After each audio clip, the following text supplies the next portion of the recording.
Salam, saudara-saudaraku yang diberkati Tuhan Yesus Kristus. Salam sejahtera bagi kita semuanya. Puji Tuhan, kita bersyukur bisa berjumpa kembali di dalam program Renungan Kristen Kristus Alfa Omega. Kali ini kita akan membahas bagian yang terakhir dari topik doa Bapa Kami.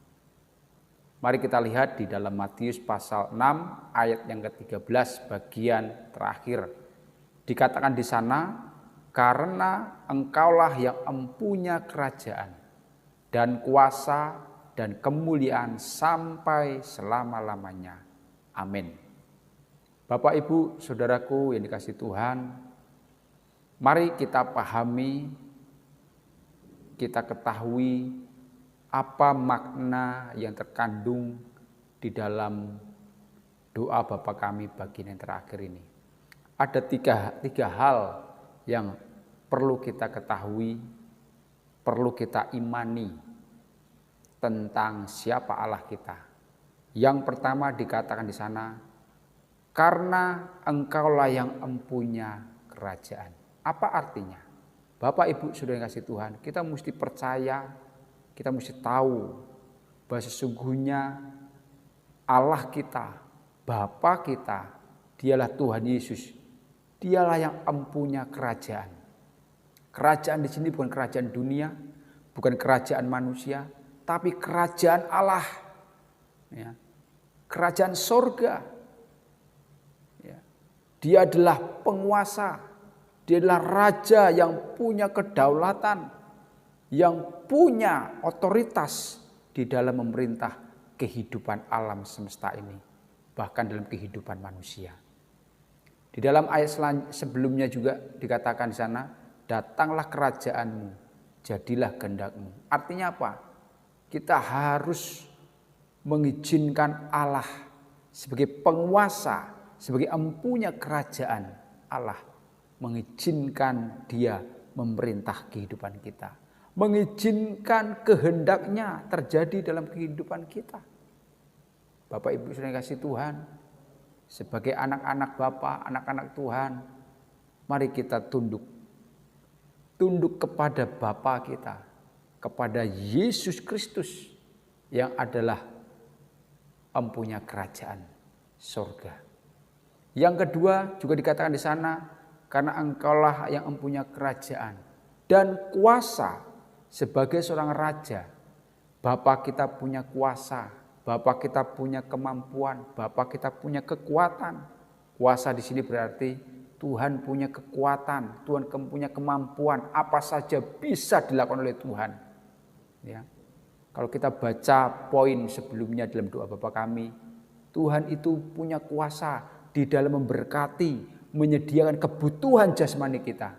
Berikanlah kami pada hari ini makanan kami yang secukupnya. Allah bisa menyediakan kebutuhan kita. Dia punya kuasa untuk menyediakan itu. Allah juga punya kuasa dalam mengampuni dosa kita. Punya kuasa dalam menghapus dosa kita. Dan karena itu dikatakan di dalam ayat sebelumnya, ampunilah kami akan kesalahan kami. Allah berkuasa dalam mengampuni. Ya. Allah juga punya kuasa di dalam melepaskan kita dari jerat dosa, dari kejahatan. Maka dari itu ayat sebelumnya juga dikatakan,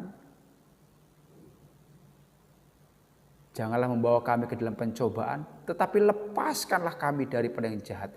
Hanya Allah yang punya kekuatan untuk melepaskan kita dari jerat iblis. Hanya Allah yang mampu mengeluarkan kita dari cobaan yang membuat kita jatuh dalam dosa. Allah kita punya kuasa. Oleh karena itu, terus serahkanlah diri kita kepada Tuhan. Tuhan memberikan kita kekuatan, kemampuan, karena Dia punya kuasa. Yang terakhir dikatakan di sana, engkaulah yang mempunyai kerajaan dan kuasa dan kemuliaan. Kita perlu sadar betul, perlu kita ketahui, Allah itu memiliki kemuliaan yang luar biasa. Kemuliaan di sini artinya apa? Berbicara tentang kehormatan. kekudusan. Allah kita mulia, Allah kita sangat agung. Dia kudus, dia terhormat. Oleh karena itu sebagai anak-anak Bapa, kita perlu menjaga kehormatan, menjaga kekudusan. Ya. Oleh karena itu pada bagian awal dikatakan, Bapa kami di surga, dikuduskanlah. Artinya apa? Allah kita kudus. Oleh karena itu kita harus menjaga kekudusan Allah kita. Menjaga kehormatan, kemuliaan Allah lewat cara hidup kita sebagai anak-anak Allah. Bapak Ibu Saudara kasih Tuhan, ini luar biasa. Allah kita punya 3 hal ini. Dia punya kerajaan, dia punya kuasa, dia punya kemuliaan. Sebagai anak-anak Bapa, mari belajar kita tunduk, belajar kita berserah diri kepada Tuhan. Mari kita muliakan Tuhan lewat kehidupan kita.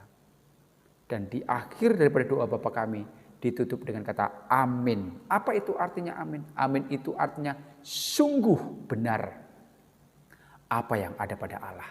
Sungguh pasti terjadi apa yang Tuhan kehendaki. Bapak Ibu, Saudara yang kasih Tuhan, di sini mengajarkan kita bahwa kita harus percaya tanpa ragu bahwa apa yang ada pada Allah itu benar adanya. Allah yang kita percayai benar adanya. Janji-janjinya pasti terjadi. Bapak Ibu, Saudaraku yang dikasihi Tuhan, inilah doa Bapa kami yang diajarkan oleh Tuhan Yesus. Kita perlu mengetahui, kita perlu tahu betul apa makna yang terkandung di dalam doa Bapa kami. Bukan hanya sekedar dihafal, bukan hanya sekedar fasih dalam doa Bapa kami, ya. Bukan hanya sekedar diucapkan, tapi pahamilah makna yang terkandung di dalam doa Bapa kami ini. Sesungguhnya doa Bapa kami ini mengajarkan kepada kita siapa sesungguhnya Allah kita. Bapa kita yang kita sembah, yang kita percayai.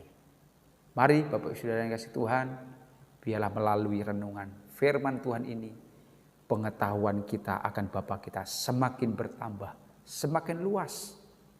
Dan terus belajarlah firman Tuhan. Jangan pernah berhenti. Tuhan Yesus memberkati kita semuanya. Salam.